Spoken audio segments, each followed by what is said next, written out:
ഏറ്റവും എളുപ്പത്തിൽ കപ്പ ബിരിയാണി എങ്ങനെയാണ് ഉണ്ടാക്കുന്നതെന്ന് നോക്കാം. കുറച്ച് വെളിച്ചെണ്ണയിലേക്ക് കടുകിട്ട് പൊട്ടിക്കുക.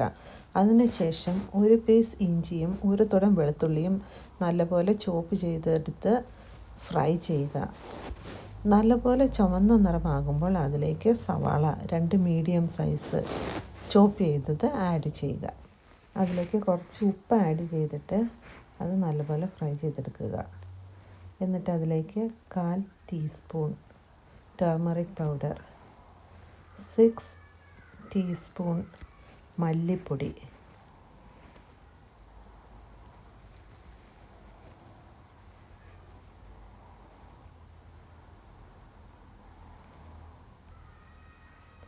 1 teaspoon garam masala, 1 spoon Kashmiri chilli powder add ചെയ്തതിന് ശേഷം നമ്മൾ ഉപ്പും മഞ്ഞളും തിരുമ്മി വെച്ചിരിക്കുന്ന 2 കിലോ എല്ല് അത് ആഡ് ചെയ്യുക. അതിനുശേഷം അത് കുക്കറിലേക്കിട്ട് 2 വിസിലടിക്കുക. അതേസമയം മറ്റൊരു പാത്രത്തിൽ കുറച്ച് മഞ്ഞളും ഉപ്പും ചേർത്ത് 2 കിലോ